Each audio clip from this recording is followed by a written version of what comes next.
بسم اللہ الرحمن الرحیم۔ السلام علیکم۔ امید کرتی ہوں کہ آپ سب خیریت سے ہوں گے۔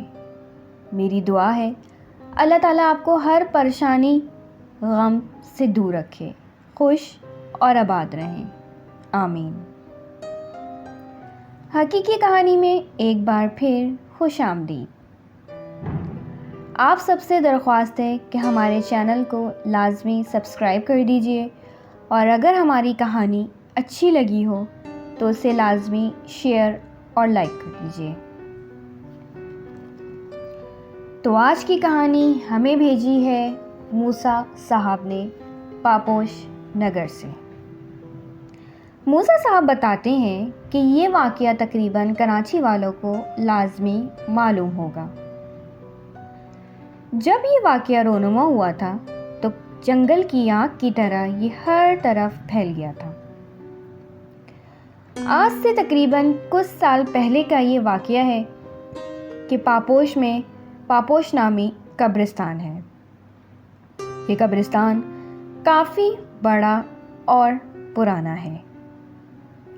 میری رہائش پاپوش قبرستان سے چند فاصلے پہ ہے۔ جب یہ واقعہ رونما ہوا اس وقت میری عمر 18 سال تھی۔ ہوا کچھ یوں کہ اس قبرستان میں ایک گورکن کام کرتا تھا۔ وہ گورکن دیکھنے میں نہایت شریف لگتا تھا۔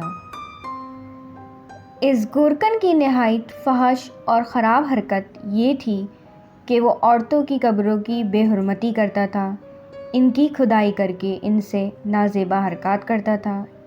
یہ اس کا مشغلہ تھا کہ کوئی میت اگر کسی عورت کی ہوتی تو رات کے وقت دوبارہ اس قبر کو کھولتا اور بے حرمتی کرتا۔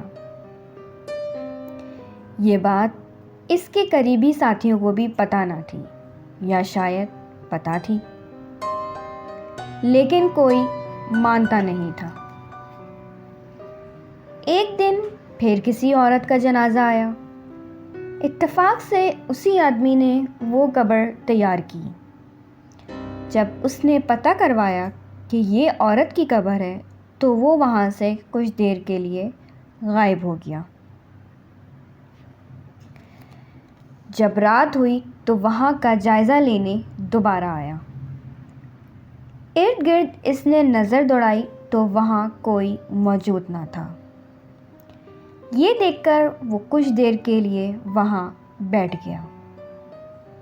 یہ رات تقریباً 2 بجے کا وقت تھا جب اس نے ٹارچ کی روشنی سے دوبارہ قبر کی کھدائی کی۔ جب اس نے قبر کھودی تو وہ یہ دیکھ کر سکتے میں آ گیا کہ قبر کے اندر روشنی تھی، اور وہ روشنی سے دیکھتے ہوئے وہ قبر کے اندر سے نکل گیا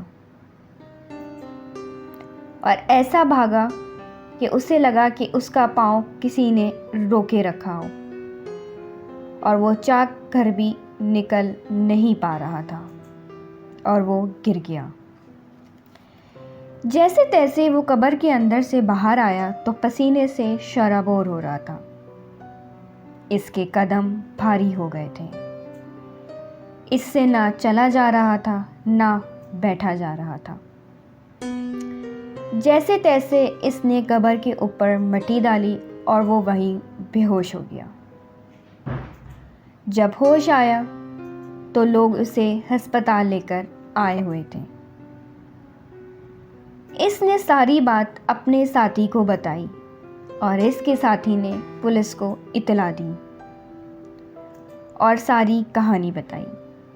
جب پولیس آئی تو اس نے گرفتار کر لیا اور ساری بات میڈیا کو بتائی۔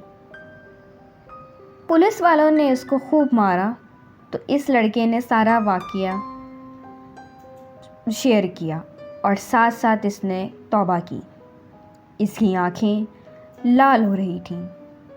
میں وہیں کھڑے اس کی باتیں سن رہا تھا اور ہکا بکا تھا کہ ایسے لوگ بھی دنیا میں موجود ہیں جو قبرستان میں مرے ہوئے لوگوں کو بھی نہیں چھوڑتے۔